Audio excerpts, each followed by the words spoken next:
Tatlong magkakapatid ang magbebenta ng lupa, pero tutol si nanay. May 50% share ba si nanay sa lupang ibinigay ni tatay sa amin? Imagine this. Bago mamatay ang tatay ninyo, marami siyang lupain. Habang buhay pa siya, hinati-hati niya ang mga lupa sa inyong 5 magkakapatid. May mga lupa na sinabi niyang para sa inyong magkakapatid, at may mga lupa naman na sinabi niyang para sa kanya at sa inyong nanay. Pero isang araw, gusto ninyong ibenta ng 2 mong kapatid ang isang lupa na sinabi ng tatay ninyo na para sa inyong 3. At biglang sinabi ni nanay, may 50% akong share dyan. Ang tanong, tama ba si nanay? O dahil sinabi ni tatay na para sa inyong 3 magkakapatid ang lupa, wala na siyang karapatan dito? Ito ang mahalagang malaman. Una sa lahat, hindi porket si tatay ang nagsabing sa inyo na ang lupang ito ay automatic na legally pag-aari na agad ito ng mga anak, lalo na kung verbal lang ang sinabi. Kasi pag lupa ang pinag-uusapan, mahalaga ang legal na dokumento. May deed of donation ba? May deed of sale ba? May deed of partition ba? O may iba bang dokumento na nagsasabing na transfer na talaga ang ownership habang buhay pa si tatay? Kung wala, posibleng ang lupa ay bahagi pa rin ng estate ng tatay nang siya ay namatay. At kung ganoon ang sitwasyon, hindi agad masasabi na kayong 3 magkakapatid lang ang may karapatan.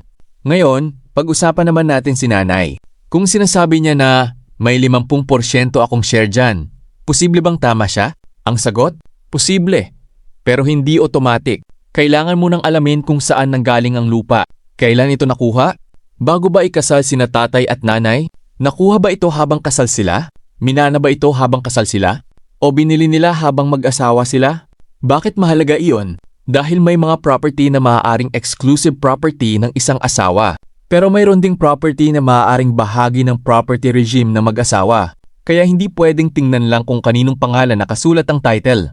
Hindi rin sapat na sabihin lang na si tatay ang bumili niyan, kaya kanya lang iyon. Kailangang tingnan ang buong history ng property. At may isa pang bagay na dapat tandaan. Ang possible na share ni nanay bilang asawa sa property ay iba pa sa possible na share niya bilang surviving spouse o tagapagmana. Magkaibang legal issue ang mga iyon. Kaya kung may nagsabi sa iyo na wala ng karapatan si nanay dahil marami naman siyang ibang lupang nakuha, hindi rin agad ibig sabihin na tama iyon.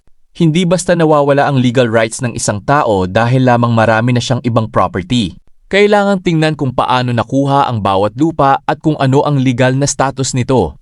Kaya bago kayo pumirma sa deed of sale, bago kayo tumanggap ng down payment, at lalo na bago kayo magbenta ng property na naiwan ng namatay na magulang, huminto muna at mag-verify. I-check ang title. I-check kung kailan nakuha ang lupa. I-check kung paano ito nakuha. At tingnan kung may legal document ba talagang ginawa para i-transfer ang lupa sa mga anak. Dahil tandaan, ang verbal na ibinigay ko na sa inyo ay maaaring hindi sapat para maging legally complete ang paglipat ng ownership ng isang lupa. At isang mahalagang paalala, ang bawat family property case ay may sariling detalye, kaya ang sagot sa isang pamilya ay hindi automatic na pareho sa sagot sa ibang pamilya. Bottom line, bago ninyo ibenta ang lupa, alamin muna kung sino talaga ang legal na may-ari at kung ano ang legal na shares ng bawat taong may karapatan dito.